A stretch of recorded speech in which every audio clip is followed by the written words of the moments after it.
The nice thing about 11 is they give us the free body. Well, they don't give us the full free body diagram, but at least they take this picture and they give it so we can figure out what to put on that picture.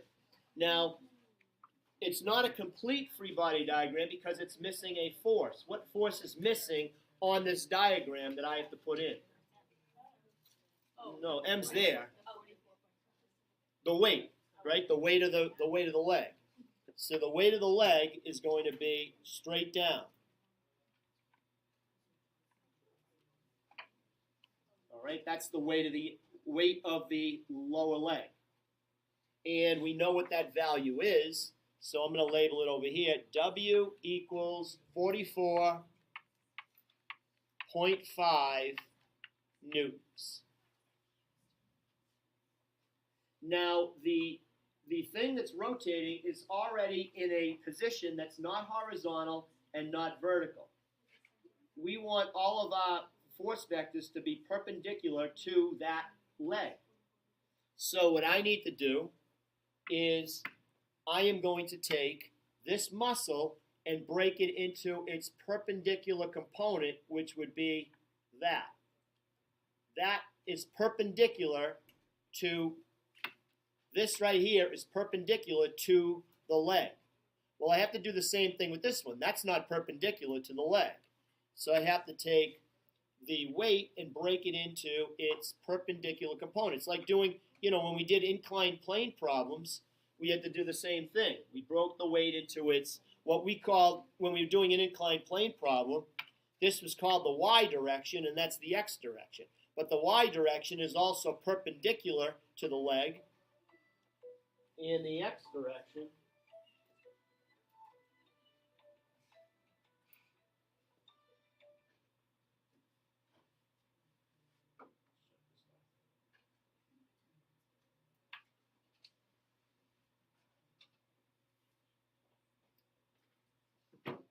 all right, so I have the two forces that are causing this that have to be balanced, right? In this problem, they have to be balanced.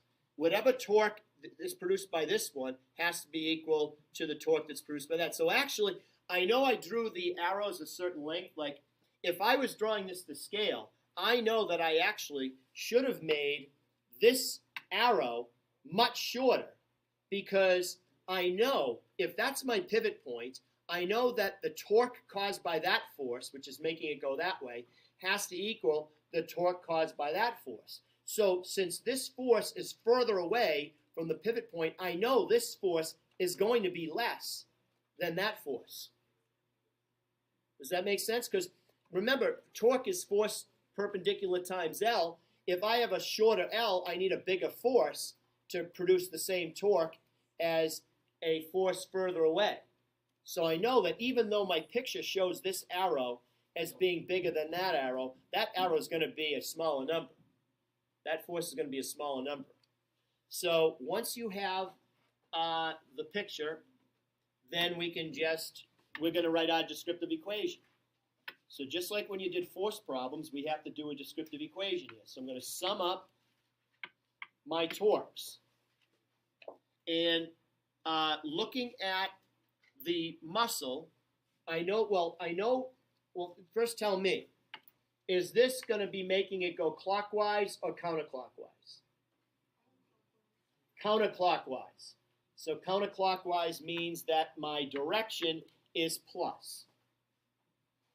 And now I know it's going to be the muscle times either the sine or the cosine, because the muscle itself is not perpendicular to the lower leg. So I know I'm taking the component of the muscle. So as far as my triangle goes, that's the hypotenuse of the triangle. So you might say, well, it's over here. But there's my muscle. If I take my muscle, that's the parallel, and that's the perpendicular.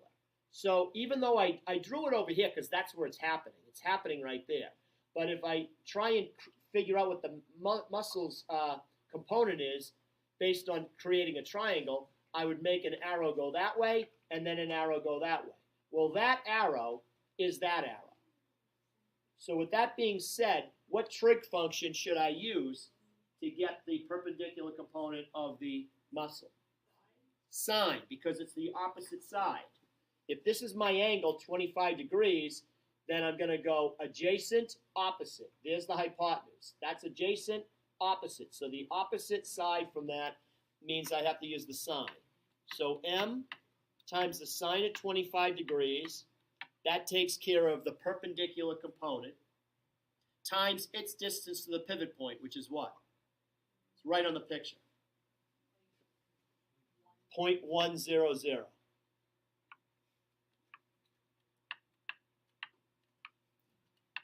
Now, the weight of the leg, is that making it go clockwise or counterclockwise? This. Clockwise.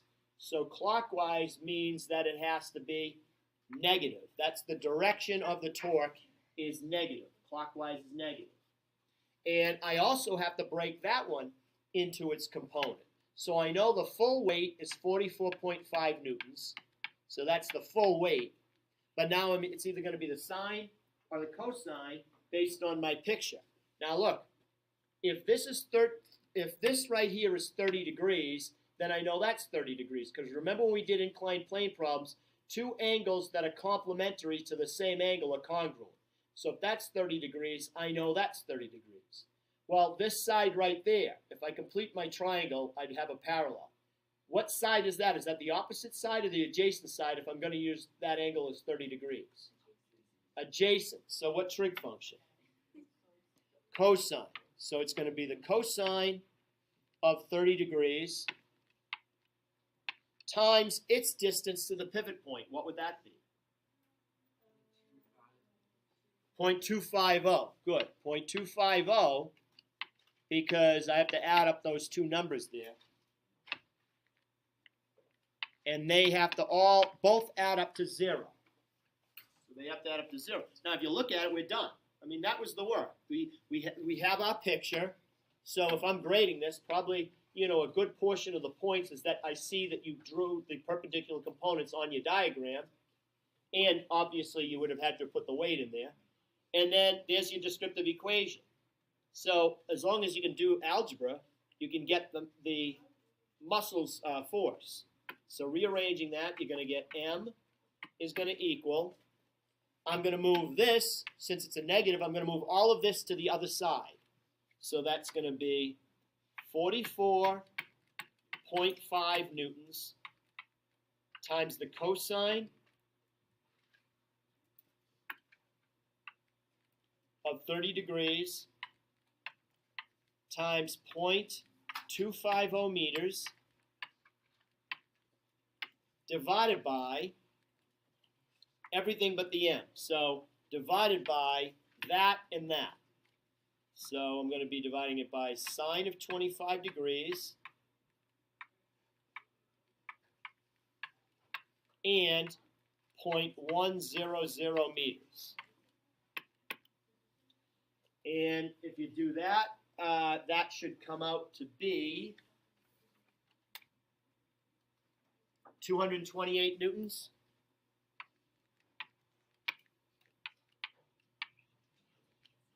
So I was correct in saying that this force right here is a bigger force than that. I mean, that this one is a bigger force than that. That's only 44.5. So if I were drawing this to scale, if my scale is already established based on this on the picture, I would have had to make a really small W here. But I make it big enough so I can actually see the, see the sides and the angles over here.